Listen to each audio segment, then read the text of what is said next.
আজকে এমন একটা মুভি নিয়ে কথা বলবো যেটা একবার দেখা শুরু করলে আর থামতে পারবেন না। মাত্র কয়েকদিন আগে রিলিজ হয়েছে ইংলিশ থ্রিলার মুভির নাম ক্রাশ। গল্পটা সিম্পল, কিন্তু স্ক্রিনে যা দেখাবে সেটা আপনাকে এক সেকেন্ডের জন্য চোখ সরাতে দেবে না। প্রতিটা সিনে বুকের মধ্যে একটা চাপ অনুভব করবে, এখন কি হবে, এরপর কি হবে, আর এই টেনশনটা শেষ দৃশ্য পর্যন্ত একটুও কমবে না। তো চলুন মুভিটি শুরু করা যাক। মুভির শুরু হয় আমেরিকার একটা সমুদ্র তীরবর্তী এলাকাতে। ব্যাকগ্রাউন্ডে লাগাতার নিউজ মিডিয়ার ভয়েস শোনা যায়। সেখানে ঘোষণা করা হচ্ছে সমুদ্রে বিশাল একটা তুফান শুরু হয়েছে, যা এই যাবৎকালের সবচেয়ে বড় তুফান। আর এই তুফান দ্রুত বেগে সমুদ্রের সবচেয়ে নিকটবর্তী শহর অ্যানিভেলের দিকে ধেয়ে আসছে। ধারণা করা হচ্ছে এই তুফান পুরো অ্যানিভেল শহর তলিয়ে দেবে। তাই সরকার নির্দেশ দিয়েছে এই শহরে থাকা সবাই যেন দ্রুত শহর ছেড়ে চলে যায়। এই ঘোষণাগুলো চলতে চলতেই তুফানের আগাম লক্ষণ হিসেবে অ্যানিভিল শহরে ঝড় বৃষ্টি শুরু হয়। সিন অ্যানিভিল শহরের একটা বাসার ভিতরে আসলে আমরা ডেকোটা নামে একটা মেয়েকে দেখতে পাই। ডেকোটা এগোরাফোবিয়া নামে একটা রোগে আক্রান্ত। এখন প্রশ্ন হলো, এই এগোরাফোবিয়া কি? সহজ কথায় বললে এগোরাফোবিয়া হলো এক প্রকার ভয় রোগ। এই রোগে আক্রান্ত ব্যক্তি এমন সব জায়গায় যেতে প্রচন্ড ভয় পায় যেখানে কোনো বিপদ হলে সহজে সাহায্য পাওয়া যাবে না। আর কারো এমন রোগ তখনই হয় যখন কেউ লাইফে বড় কোনো বিপদে ফেসে যায় আর সাহায্যের অভাবে প্রায় মরতে বসার মতো অবস্থা হয়। তো এই ডেকোটার মা বাবা কেউ বেঁচে নেই। ডেকোটার একটা আঙ্কেল আছে, তার নাম ডেল, আর সেই ডেলই ডেকোটার দেখাশোনা করে। আর হ্যাঁ, এটাই সেই ডেল। তাকে এই সময়েও সাগরের মাঝে বোটে দেখতেছেন, কারণ সে পেশায় একজন হাঙর মাছ গবেষক। মানে যে সময় সবাই সাগর থেকে পালাচ্ছে সেই সময় সে উল্টো আরো সাগরের ভিতরের দিকে যাচ্ছে, কারণ এই সময়ে হাঙর মাছ বেশি নজরে পড়বে। তো তুফান আসার নিউজ শুনে ডেল তার ভাতিজি ডেকোটাকে ফোন করে শহরের বাহিরে যেতে বলে। কিন্তু ডেকোটার তো আবার এগোরাফোবিয়া রোগ আছে, তাই অনেক সাহস করে বাহিরে বের হলেও বাহিরে যে পরিমাণ বৃষ্টি হচ্ছে আর শহর ফাঁকা হয়ে আছে তাতে ভয়ে ডেকোটা বাসায় ফিরে আসে এবং একা একা বাসার ভিতরেই থাকার সিদ্ধান্ত নেয়। সিন চলে আসে শহরের ছোট একটা পুকুর পাড়ে, যেখানে একটা মেয়ে ও দুইটি ছেলে খুব আনন্দ করে বৃষ্টির মাঝে পুকুরে গোসল করতেছে। এরা তিনজন সম্পর্কে আসলে ভাই বোন। মেয়েটির নাম ডিনা, যে ছেলেটি পুকুরে ঝাঁপ দিল এর নাম রন, আর পিচ্চি ছেলেটির নাম উইল। তো এরা মনের খুশিতে গোসল করতেছে। এমন সময় এটা দেখে এক আঙ্কেল এদেরকে বাজে ভাষায় গালি দেয় ও গাড়িতে তুলে নিয়ে বাসার দিকে রওনা দেয়। এই আঙ্কেলটি আসলে এদের বাবা, নাম অলসন, তবে জন্মদাতা বাবা নয়। অলসন আসলে এই তিনজনকে দত্তক নিয়েছে। এরপর সিন চলে আসে শহরে প্রেগনেন্ট একটা মেয়ের কাছে, নাম লিসা। সে পেশায় একজন নার্স। শহরে যে আতঙ্ক করে একটা তুফান আসতে চলেছে যা শহরকে ডুবিয়ে দিতে পারে এই নিউজটা সে জানেই না। তাই সেই বৃষ্টির মাঝেও হসপিটালের দিকে রওনা যাচ্ছে, কারণ তার ডিউটি আছে। তো লিসা গাড়ি নিয়ে যাওয়ার সময় পথে একজন তেল সরবরাহ ট্যাঙ্ক চালকের সাথে তার হাই হ্যালো হয়। এই ছেলেটির নাম বব। বব আসলে লিসার প্রতিবেশী। তো লিসা গাড়ি চালিয়ে হসপিটালের দিকে যাচ্ছে। এমন সময় লিসার মা ভিডিও কল করে। লিসা যে শহর না ছেড়ে বরং হসপিটালে যাচ্ছে এটা শুনে সে অবাক হয়। ও বলে, তুই জানিস না তোর অ্যানিভিল শহরে তুফান আসতে চলেছে? লিসা বলে, আরে এমন তুফান তো মাঝে মাঝে আসে। লিসার মা বলে, এটা অন্য সব তুফানের মতো নয়, এটা সিরিয়াস। লিসা মায়ের কথা শুনে আশেপাশে তাকালে খেয়াল করে, হ্যাঁ, মানুষজন যে যার মতো দোকানপাট সব বন্ধ করে শহর ছেড়ে পালাচ্ছে। বাট লিসা ব্যাপারটা অত সিরিয়াস না নিয়ে চলতে থাকে। সিন আবার সে অলসন ও তার দত্তক নেওয়া সেই সন্তানদের কাছে আসে। অলসন তার সন্তানদেরকে বাসাতে নিয়ে আসলে আমরা বাসাতে অলসনের গার্লফ্রেন্ড রেচেলকে দেখতে পাই। এখানে অলসন তার গার্লফ্রেন্ড ও বাচ্চাদের কথাবার্তা শুনে বুঝতে পারি এই বাচ্চাগুলোকে দত্তক নেওয়ার সিদ্ধান্তটা অলসনের ছিল। এটাতে রেচেলের কোনো মত ছিল না, তাই রেচেল এই বাচ্চাগুলোকে দু চোখে সহ্য করতে পারে না। আর এদিকে অলসন আবার গার্লফ্রেন্ডের গোলাম, তাই রেচেল যখন বাচ্চাগুলোর উপর খেপে যায় তখন অলসন ও গার্লফ্রেন্ডের পক্ষ নিয়ে বাচ্চাগুলোর সাথে বাজে আচরণ করে, যা দেখে বাচ্চাগুলো আবার অলসন ও রেচেল দুজনকেই দু চোখে সহ্য করতে পারে না। সিন ওদিকে আবার ডেলের কাছে গেলে দেখি একজন সাংবাদিক ডেলের সাক্ষাৎকার নিচ্ছে। সে ডেলের থেকে জানতে চায় সাগরে তুফানের কারণে স্রোতের সাথে অনেক হাঙ্গর সৈকতে উঠে এসে একটা কাপলকে হামলা করেছে। এ ব্যাপারে আপনার মন্তব্য কি? ডেল বলে, এই ঘটনাটা আমি তো কেবল শুনলাম। ওদিকে লিসা হসপিটালে যাওয়ার পথে দেখে তুফানের এমন অবস্থা যে জীবন বাঁচানোর তাগিদে সে একটা সুপার শপের সামনে থেমেছে এবং ভিতরে একটু আশ্রয় নেওয়ার জন্য চিল্লাচ্ছে, কিন্তু ভিতর থেকে কেউ দরজা খুলে দেয় না। লিসা তখন নিজের গাড়িতে আশ্রয় নেয়। এমন সময় সে ফিল করে তার পেট ব্যথা শুরু হয়েছে। লিসা তখন নিজেকে মানসিকভাবে শান্ত রাখার জন্য মোবাইলে একটা গান প্লে দেয়। আমরা শহরের নানা জায়গায় হাওয়া ও তুফানের ভয়াবহতা দেখতে পাই।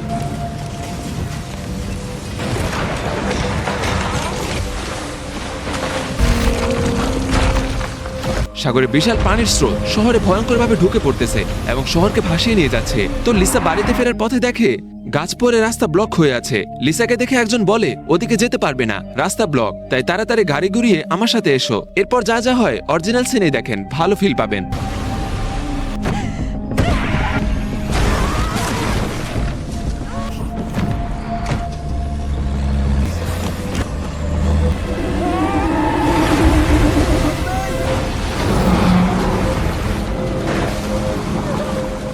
তো ডেকোটার বাসায় বিদ্যুৎ চলে গেলে ডেকোটা ভয় পেতে শুরু করে। এমন সময় বাহিরে কিছুর আওয়াজ শুনে দৌড়ে জানালার কাছে গিয়ে দেখে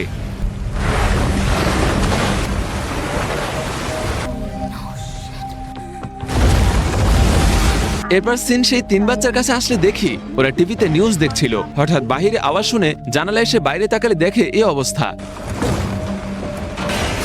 এটা দেখে এরা তো ভয় শেষ। এরা তাড়াহুড়া করে এদের বাবা অলসনকে ডাকতে থাকে, কিন্তু অলসন কিছু বুঝে ওঠার আগেই এদিকে সিন লিসার কাছে আসলে দেখি তার গাড়িটা পুরোপুরি বন্যার কবলে পড়ে। সে পুরোপুরি গাড়ির কন্ট্রোল হারিয়ে ফেলেছে।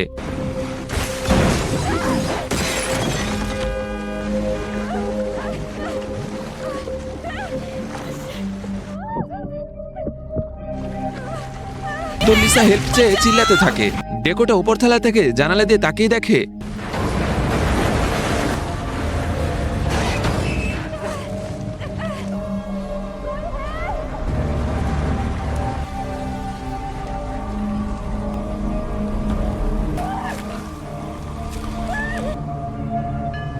সিন এদিকে অলসনের কাছে আসলে দেখি বন্যায় অলসনের বাসা ডুবে যাচ্ছে। অলসন তার গার্লফ্রেন্ডকে নিয়ে পালিয়ে যাবার সিদ্ধান্ত নেয় আর বাচ্চাদেরকে বলে তোমরা এখানেই থাকো, আমি আসতেছি। এটা বলে অলসন তার গার্লফ্রেন্ড রেচেলকে নিয়ে গ্যারেজের দিকে যায়। এদিকে লিসার গাড়িটা যে এলাকায় আটকে আছে সেদিক দিয়ে 2টি ছেলে নৌকা দিয়ে যাচ্ছে। দাড়িওয়ালা ছেলেটির নাম স্কট আর তার পাশের জনের নাম জিনি। এরপর স্কট লিসার চিল্লানি শুনতে পেয়ে তাড়াহুড়ো করে নৌকা থেকে ঝাঁপ দিয়ে লিসার দিকে যেতে থাকে। এদিকে ভয়ে জিমি নৌকায় বসে থাকে। তারপর ছেলেটি লিসার কাছে আসলে দেখে লিসা এভাবে একটি গাছের সাথে আটকে আছে। এটা দেখে স্কট বলে আপনি ভয় পাবেন না, আমি আপনাকে উদ্ধার করতেছি। এই বলে স্কট গাড়ির উপরে উঠে হাত দিয়ে টেনে বের করার চেষ্টা করে, কিন্তু পারে না। তারপর দূর থেকে স্কট জিমিকে জোরে চিল্লিয়ে বলে জিমি বড় কাটারটা নিয়ে আয় তো, ট্রাকের পিছনে রাখা আছে। জিমি তখন কাঠার নেওয়ার জন্য নৌকা থেকে নামে ও ট্রাকে উঠে কাটার খুঁজে বের করে। এদিকে লিসা ভয়ে অস্থির হয়ে যাচ্ছে। এটা দেখে স্কট ঝিলিকে বলে এই তাড়াতাড়ি নেমে আয়। এরপর লিসাকে ভরসা দিয়ে বলে আপনি একদম ভয় পাবেন না, কথা দিচ্ছি আমি আপনাকে উদ্ধার করব। ওদিকে জিমি আসতে থাকলে তলিয়ে যায়। এদিকে স্কট এটা দেখে রীতিমতো অবাক। সে বারবার জিমি জিমি করে চিল্লাতে থাকে, বাট জিমের কোনো সাড়া নেই।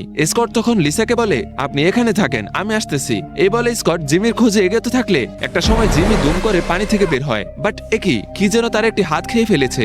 জিমির চিল্লাচিল্লি দেখে স্কট তাড়াহুড়ো করে জিমির দিকে যেতে থাকলে আমরা একটু দূরে একটি হাঙ্গর মাছ দেখতে পাই। মানে এই হাঙ্গর মাছটাই জিমির একটি হাত খেয়ে ফেলেছে। ওদিকে উপরতলা থেকে ডেকোটা হাঙ্গর মাছটা দেখে চিল্লিয়ে হাঙ্গর হাঙ্গর বলতে থাকে। এটা শুনে লিসা আবার চিল্লিয়ে বলতে থাকে সবাই পানি থেকে পালাও। ট্রাক ড্রাইভার তখন স্কট ও জেমিকে হেল্প করার জন্য ট্রাক থেকে নামতে থাকে। তারপর একটি হাঙ্গর এসে তাকে আক্রমণ করে শেষ করে দেয়।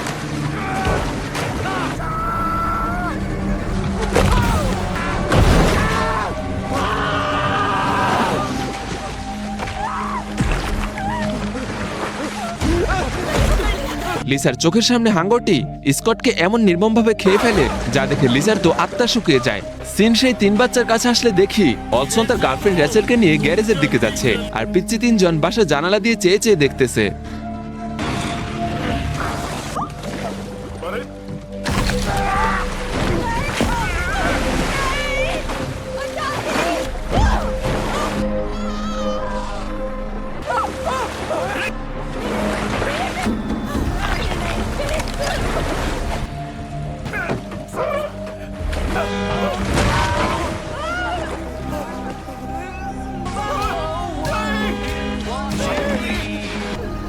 এখান থেকে সরে সিন আবার লিসার কাছে আসে। লিসাকে উদ্ধার করার মতো আর কেউ নেই। এটা দেখে লিসা একা একাই ডালটা সরানোর চেষ্টা করে, বাট কিছুতে কিছু হচ্ছে না। লিসা তখন কান্না শুরু করে।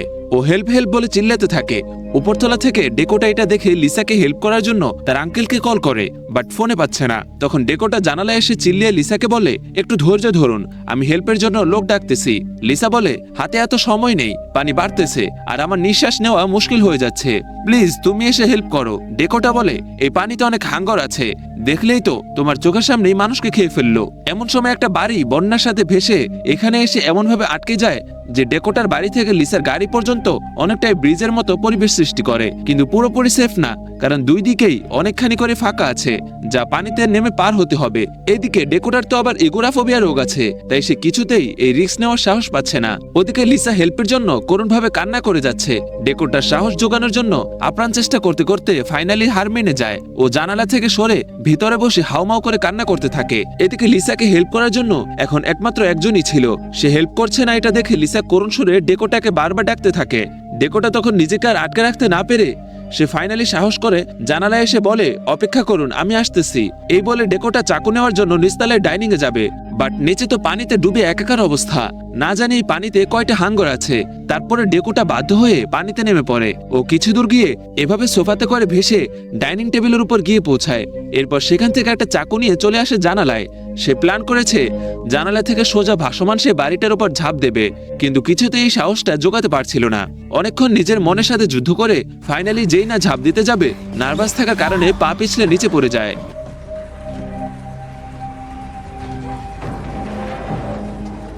ডেকোটা ভাসমান সেই বাড়িটার উপর দিয়ে লিসার কাছে পৌঁছাতে গেলে এমন কিছুটা জায়গা আছে যেখানে পানিতে পড়ে যাওয়ার চান্স আছে।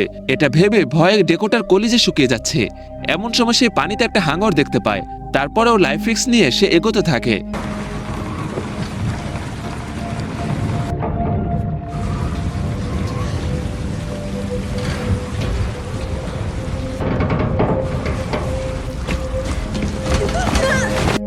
তো ফাইনালি ডেকোটা লিসার গাড়ির উপর পৌঁছায়। এরপর সাথে করে আনা চাকুটা দিয়ে লিসার গাড়ির উপরে ছাদ হিসেবে থাকা ক্যানভাসটা কেটে ফেলে। এরপর গাড়ির ভিতরে ঢুকে যায়, গাছের ডালগুলো কাটতে শুরু করে।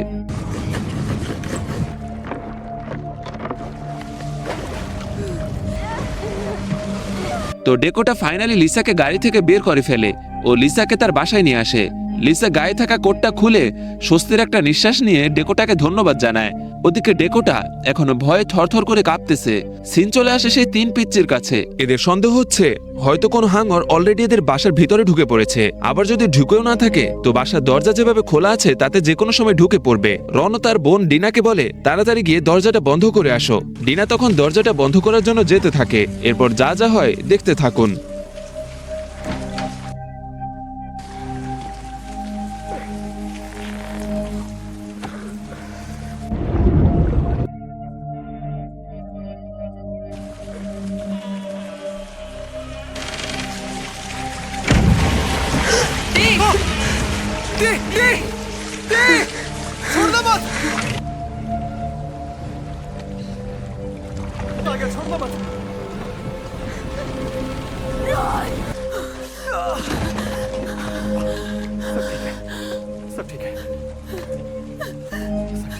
মৃত্যুর মুখ থেকে বেঁচে ফিরে ডিনার ভয়ে কাঁপতে থাকলে রন জড়িয়ে ধরে তাকে সান্ত্বনা দিতে থাকে। এদিকে সিন লিসার কাছে আসলে দেখি লিসার পেটে ব্যথা শুরু হয়ে গিয়েছে। আর এটা নর্মাল পেট ব্যথা নয়, এটা বাচ্চা হওয়ার আগ মুহূর্তে যে ব্যথা শুরু হয় সেই ব্যথা। লিসা এটা ডেকোটাকে জানালে ডেকোটা তো রীতিমতো অবাক। সে বুঝে উঠতে পারছে না এখন সে কি করবে। এটা দেখে লিসা বলে, আমার কথা মনোযোগ দিয়ে শোনো, আমাদেরকে এখন জানতে হবে বাচ্চার ডেলিভারির সময় কতটা নিকটে। ডেকোটা অবাক হয়ে বলে, সেটা কিভাবে জানবো? লিসা তখন বেডে দুপা ফাঁক করে বসে পড়ে ও বলে, তুমি এসে দেখো এখন বাচ্চা বের হওয়ার মুখ কতটা প্রসারিত হয়েছে, ও এখন কত ইঞ্চি দূরে আছে। ডেকোটা বলে, ছি, সেটা আমি কিভাবে দেখবো? লিসা বলে, তুমি যতটা লজ্জা পাচ্ছ তার চেয়ে বেশি আমি পাচ্ছি, কিন্তু কোনো উপায় নেই, আমাদেরকে এটা করতেই হবে। লিসা বলে, লজ্জা বাদ দাও, আমি কম্বলটা সরাচ্ছি, তুমি চট করে দেখো কি এক অবস্থা। বাট কি আর করার, ডেকোটা বাধ্য হয়ে এগিয়ে আসলে লিসা 3, 2, 1 বলে কম্বলটা সরিয়ে নেয়। ডেকোটা মাথা নিচু করে দেখতে শুরু করে, বাট যা দেখতে পাচ্ছে সেটা কিভাবে বর্ণনা করবে কিছুতেই বুঝে উঠতে পারছে না। লিসা বলে, আঙ্গুল ঢুকিয়ে দেখো বাচ্চা কত ইঞ্চি দূরে। কি আর করার, ডেকোটা আঙ্গুল দিয়ে আন্দাজ করে বলে, মনে হচ্ছে 2 থেকে 3 ইঞ্চি দূরে। এটা শুনে লিসা বলে, তার মানে বাচ্চা খুব শীঘ্রই ডেলিভারি হতে চলেছে। ডেকোটা বলে, তাহলে এখন কি হবে? সিন ডেকোটার আঙ্কেল ডেলের কাছে আসলে দেখি সে ডেকোটার খোঁজ নেওয়ার জন্য নানাভাবে যোগাযোগ করার চেষ্টা করতেছে, কিন্তু পাচ্ছে না, কারণ শহরের সকল নেটওয়ার্ক বন্ধ হয়ে আছে। এটা দেখে সে ডেকোটার বাসার দিকে যাওয়ার সিদ্ধান্ত নেয়। বাট ডেল এখন যেখানে আছে সেখান থেকে অ্যানিভেল শহর আরো 100 মাইল দূরে। এখন প্রসঙ্গ হলো ডেল ডেকোটার কাছে পৌঁছাতে পৌঁছাতে ডেকোটা আদৌ কি জিন্দা থাকবে নাকি ততক্ষণে হাঙ্গর তাদেরকে খেয়ে ফেলবে। ওদিকে সিন সেই 3 ভাই বোনের কাছে আসে। তাদের বাসার ভিতরে 2টি হাঙ্গর ঢুকে পড়েছে। বাঁচার উপায় 2টি। এক, এই বাসা থেকে যে কোনো ভাবে বাইরে বের হওয়া, যা সম্ভব নয়, কারণ রন সাঁতার জানলেও বাকি 2 জন সাঁতার জানে না, তাই পানিতে নামলে তারা মারা পড়বে। আর দ্বিতীয় উপায় হলো নিচতলায় এদের বাবার কিছু রাইফেল ও বিস্ফোরক দ্রব্য আছে, সেই সাথে নিচতলায় ফ্রিজে কিছু মাংস আছে। এরা সেই মাংসগুলো দিয়ে টোপ বানিয়ে বিস্ফোরকের সাহায্যে হাঙ্গরকে মারতে পারবে। কিন্তু সমস্যা হলো নিচতলা এখন পুরোপুরি পানির নিচে তলিয়ে আছে, তাই রনকে পানিতে নেমে ডুব দিয়ে নিচে যেতে হবে এবং নিঃশ্বাস থাকতে থাকতে সবকিছু নিয়ে আবার ফিরে আসতে হবে। এটাতে আবার বড় রিস্ক হলো এই সময় রনকে হাঙ্গর হামলাও করতে পারে, কিন্তু এছাড়া আর কোনো উপায় নেই। সিন লিসার কাছে আসলে দেখি লিসার পেট ব্যথা প্রচন্ড বেড়ে গিয়েছে ও সে ব্যথায় পাগলের মতো ছটফট করতেছে। এখন লিসাকে খুব দ্রুত এখান থেকে উদ্ধার করে হসপিটালে নিয়ে যেতে হবে, নয়তো মা ও বাচ্চা দুজনেই মারা যেতে পারে। এদিকে এই পরিস্থিতিতে ডেকোটা লিসার কোনো হেল্পই করতে পারছে না। এটা দেখে ডেকোটার নীরবে শুধু কেঁদে যাচ্ছে। কাঁদতে কাঁদতে একটা সময় ডেকোটা নিজেকে আর সামলাতে না পেরে জানালা এসে বাইরে তাকালে দূরে পানিতে ভাসমান একটা নৌকা দেখতে পায়, কিন্তু পানিতে নেমে সাঁতরে গিয়ে সেটা নিয়ে আসার মতো হিম্মত তো ডেকোটার নেই। তাই ডেকোটা কিছুক্ষণ অস্থিরতায় ছটফট করতে করতে কি যেন ভেবে নিচের ফ্লোরের দিকে যেতে শুরু করে। লিসা চিল্লিয়ে বলে, তুমি কি করছো? ডেকোটা বলে, বাইরে যে নৌকা আছে সেটা নিয়ে আসতে হবে, কিন্তু বাইরে চারদিকে অনেক হাঙ্গর। আমার আঙ্কেল বলেছিল ভাইব্রেশন হয়ে এমন কোন ডিভাইস পানিতে রাখলে সেই ভাইব্রেশনে আশেপাশে থাকা হাঙ্গর সেখানে ছুটে আসে, এতে হাঙ্গর অস্তিত্ব টের পাওয়া যায়। তাই আমি এমন কিছু জিনিস খুঁজতেছি যা ব্যাটারিতে চলে এবং ভাইব্রেট হয়। এসব বলতে বলতেই ডেকোটা এমন কিছু ডিভাইস খুঁজে বের করে এবং সেগুলো পলিথিনে ঢুকিয়ে নেয়। এরপর ডেকোটা একটা টর্চ লাইট তার মাথায় এভাবে লাগিয়ে জানালায় এসে সেই পলিথিনগুলো এক এক করে পানিতে ছেড়ে দেয়, যাতে আশেপাশে কোনো হাঙ্গর আছে কিনা বুঝতে পারে। ডেকোটা যখন পানিতে নামার সাহস জোগাচ্ছে তখন লিসা পিছন থেকে ডাক দিয়ে কান্নাজড়িত স্বরে থ্যাংক ইউ বলে। এটা শুনে ডেকোটা ইমোশনাল হয়ে কেঁদে ফেলে এবং রুমের দেওয়ালে থাকা তার মায়ের ফটোর দিকে তাকায়। মানে ডেকোটা লিসার মাঝে যেন তার মায়ের প্রতিচ্ছবি দেখতে পাচ্ছে। তো যাই হোক, ডেকোটা অনেক সাহস জুগিয়ে ফাইনালি এবার পানিতে নেমে পড়ে। ডেকোটা এই নৌকার কাছে পৌঁছানোর যুদ্ধে ব্যস্ত। ওদিকে ডেকোটার রুমের পানির স্রোত বেড়েই যাচ্ছে, আর লিসা যে বেডে আশ্রয় নিয়ে আছে সেই বেডটাই পানিতে ভেসে যেতে শুরু করেছে। সিন আবার ডেকোটার কাছে আসে। ডেকোটা প্রায় নৌকার কাছে পৌঁছে যাচ্ছে, এমন সময় তার পাশে একটা হাঙ্গর ভয়ঙ্কর রূপে ভেসে ওঠে। ওদিকে লিসা তো পেটের ব্যথায় একা গড়াগড়ি খাচ্ছে। নৌকা আনতে আনতে লিসা বাঁচে না মরে বলা মুশকিল। এদিকে ডেকোটা সাঁতরে নৌকার দিকে যাচ্ছিল।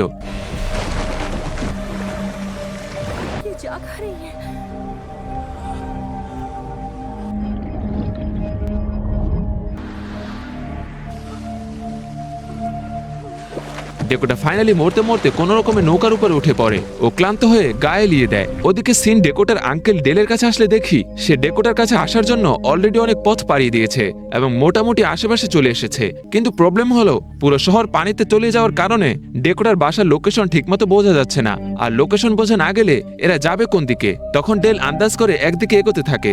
রন ফাইনালি পানির নিচে থেকে গ্রাউন্ড ফ্লোরে যাওয়ার সিদ্ধান্ত নেয় এবং পানিতে ঝাঁপ দেয়।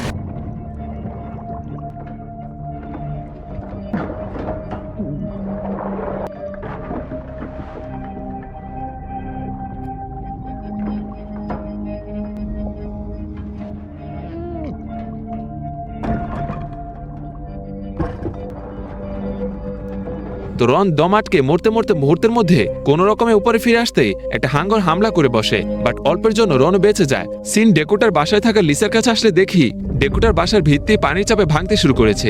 ওদিকে বিকট আওয়াজ শুনে দূর থেকে ডেকোটা তার বাসার দিকে তাকালে দেখে তার বাসা তো ধীরে ধীরে পানির নিচে যাচ্ছে।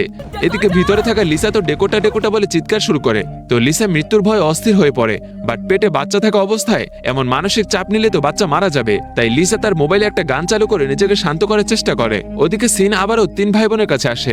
রন নিজ থেকে তো রাইফেল আনতে পারেনি, তবে ফ্রিজ থেকে কিছু মাংস এবং বিস্ফোরক আনতে পেরেছে।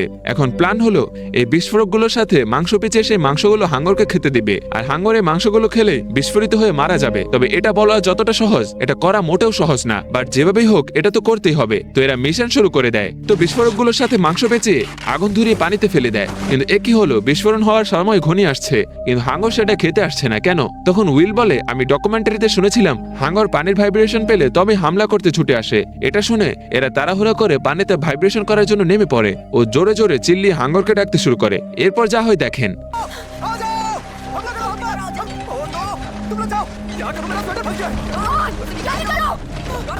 হাঙ্গরটি রনকে হামলা করতে যাচ্ছে। এই মুহূর্তে সিন চলে আসে লিসার কাছে। প্রসব ব্যথায় লিসার যেন জীবন বের হয়ে যাচ্ছে। এরপরও লিসা তার তল পেটের প্রেসার বেড়ে দিচ্ছে, যাতে যত দ্রুত সম্ভব তার পেট থেকে বাচ্চা বের হয়ে আসে, কারণ খুব দ্রুতই বিল্ডিং ভেঙে পড়তে চলেছে। তার আগে বাচ্চা বের না হলে পানির মধ্যে মা বাচ্চা দুজনেই মারা যাবে। বাচ্চাটা বের হবে ঠিক তখনই বিল্ডিংটা ভেঙে গেল। বিল্ডিংটা ভেঙে যাওয়ার পর লিসা কোনোভাবে পানির ভিতর থেকে বেরিয়ে আসে এবং একটি কাঠের টুকরো ধরে ভেসে থাকে, আর ওভাবেই তার বাচ্চা প্রসব হয়ে যায়। তারপর লিসা তার বাচ্চাটিকে পানির ভিতর থেকে বের করে সাঁতার কাটতে থাকে, কিন্তু লিসা এবং তার বাচ্চাকে খাওয়ার জন্য একটি হাঙ্গর তাদের দিকে ধেয়ে আসছে। এটা দেখে ডেকোটা একটা তীর মেরে সে হাঙ্গরটিকে মেরে ফেলে। লিসা এবং তার বাচ্চা মরতে মরতে বেঁচে যায়। এরপর লিসা তার বাচ্চাটিকে নিয়ে নৌকার কাছে পৌঁছালে ডেকোটা আগে তার বাচ্চাটিকে নৌকায় তুলে নেয়। এরপর লিসাকে নৌকাতে তুলতে যাবে এই মুহূর্তে একটি হাঙ্গর তাদেরকে আক্রমণ করে। এখন ডেকোটা, লিসা এবং তার বাচ্চা তিনজনই পানিতে হাবুডুবু খাচ্ছে। আর এইদিকে তাদের চারপাশে অনেকগুলো হাঙ্গর ঘুরে বেড়াচ্ছে। মানে এবার মনে হয় আর শেষ রক্ষা হবে না। ঠিক এমন সময় আমরা দূরে ডেলকে দেখতে পাই। সে তার দলবল নিয়ে এদিকে আসছে। তো ডেল এসেই দেখে তার ভাতিজি পানিতে হাবুডুবু খাচ্ছে। চারদিক থেকে অনেকগুলো হাঙ্গর তাদের দিকে এগিয়ে আসছে। ডেল তখন একটি ইলেকট্রিক শর্টিং ডিভাইস পানিতে ছুঁড়ে মারলে হাঙ্গরগুলো শর্ট খেয়ে এখান থেকে পালিয়ে যায়। তো হাঙ্গরগুলো শর্ট খেয়ে চলে গেলে এরা যেন মরতে মরতে বেঁচে যায়। তখন দূর থেকে বিরাট একটি হাঙ্গর তাদের দিকে এগিয়ে এসে তাদের পাশ দিয়ে লাফ দেয়। এটা দেখে ডেল তো রীতিমতো অবাক। তার পুরো লাইফে এমন দৃশ্য কখনো দেখেনি। ওদিকে সিন তিন ভাই বোনের কাছে আসলে দেখি একটা বিস্ফোরণ হয়ে হাঙ্গরটি মারা যায়। তারা খুশিতে চিৎকার করতে থাকে। আর সিন চলে যায় ডেলের কাছে। ডেল তাড়াহুড়ো করে লিসা ও ডেকোটাকে স্পিডবোটে তুলে নেয়। তখন আমরা দেখি পুরো শহর পানিতে তলিয়ে এক ভয়ঙ্কর অবস্থা। ডেকোটা তো ভয়ে থরথর করে কাঁপতেছে। ডেল তখন ডেকোটাকে বুকে জড়িয়ে নেয়, ভয় কাটানোর চেষ্টা করতে থাকে। এদিকে লিসা তার বাচ্চাটিকে দেখতেছে আর হাউমাউ করে কাঁদতেছে। এমন সময় ডেলের সহকারী দেখে মোবাইলে নেটওয়ার্ক এসেছে। এটা শুনে লিসা ছেলেটির ফোনটা চেয়ে নেয় ও তার মাকে আগে ভিডিও কল করে। লিসার মা লিসাকে দেখতেই কান্নাকাটি শুরু করলে লিসা বলে, মা এই দেখো তুমি নানি হয়ে গেছো। এই বলে তার কোলে থাকা বাচ্চাটিকে দেখালে তার মা মুহূর্তের মধ্যে খুশি হয়ে যায়। আর এদিকে এদের এসব আবেগঘন মুহূর্ত দেখে ডেকোটার ফেসে কিউট একটা হাসি ফুটে ওঠে। সিন সেই তিন ভাই বোনের কাছে আসে। উইল আনন্দ করতে করতে হঠাৎ লক্ষ্য করে পাশের টেবিলের উপর একটা গাড়ির চাবি, যে গাড়িটা বাসার গ্যারেজে রাখা আছে। উইল চাবিটা নিয়ে নেয়। এরপর দেখি এরা গ্যারেজে এসেছে এবং রন গাড়ির ড্রাইভিং সিটে বসেছে। মানে রন গাড়ি চালাতে পারে। ডিনা বলে, রন আমরা তাহলে এখন কোথায় যাচ্ছি? রন বলে, বাসাতে। ডিনা বলে, আমরা তো এতিম, এটাই তো আমাদের বাসা ছিল, তাহলে আমরা কোন বাসাতে যাচ্ছি? রন বলে, সেটা তো জানি না, তবে এখান থেকে আবার হয়তো কোথাও আশ্রয় মিলবে। তবে এখন এখান থেকে দূরে কোথাও যেতে চাই, হয়তো অন্য কোনো শহরে। এই বলে এরা গাড়িটা নিয়ে চলতে শুরু করে। তো ফাইনালি বিপদ থেকে উদ্ধার পেয়ে এই তিন ভাই বোনকে যেমনটা খুশি দেখাচ্ছে, সিন ডেকোটা, ডেল ও লিসার কাছে আসলে দেখি তাদেরও সেম ফিলিংস। জীবন যুদ্ধের এত সংগ্রামের পর অবশেষে যে তারা সহি সালামতে নিরাপদে ফিরতেছে, এটা ভেবে এরাও অনেক খুশি। তো এরপর আমরা ড্রোন শটে পুরো শহরের বেহাল দশা দেখতে পাই ও দেখি টিভি নিউজের রিপোর্ট বলতেছে গত 100 বছরে এত বড় তুফান এই শহরে কখনো হয়নি। এই আতঙ্কিত তুফান এই পুরো অ্যানিভিল শহরকে মাটির সাথে মিশিয়ে দিয়েছে। তবে এটা সুখবর যে এই তুফান পুরোপুরি থেমে গিয়েছে ও বন্যার তাণ্ডবলীলা শেষ হতে চলেছে। তখনই সিন আবহাওয়া অধিদপ্তরে আসলে দেখি সেখানে তুফানের আগাম অ্যালার্ম বাজতে শুরু করেছে। হোয়াট, আবার তুফান? আবহাওয়া অফিসার কম্পিউটার স্ক্রিনে তাকালে তো রীতিমতো শক। এখন যত বড় তুফান ধেয়ে আসতেছে তা আগের তুফানেরও বাপ। আর মুভিটি এখানেই শেষ হয়ে যায়। তো জানি না আপনি ফেসবুকে আমার ভিডিও দেখছেন নাকি ইউটিউবে, তবে আপনাকে বলতে চাই আমার পেজ এবং চ্যানেল দুটোই নতুন। সামনে এগিয়ে যেতে আপনাদের সাপোর্ট আমাদের ভীষণ প্রয়োজন। আমাদের ভিডিওগুলো যদি ভালো লেগে থাকে তাহলে এমন ভিডিও প্রতিদিন পেতে প্লিজ আমাদের চ্যানেলটি সাবস্ক্রাইব করুন। ভালো থাকবেন, টেক কেয়ার, বাই বাই।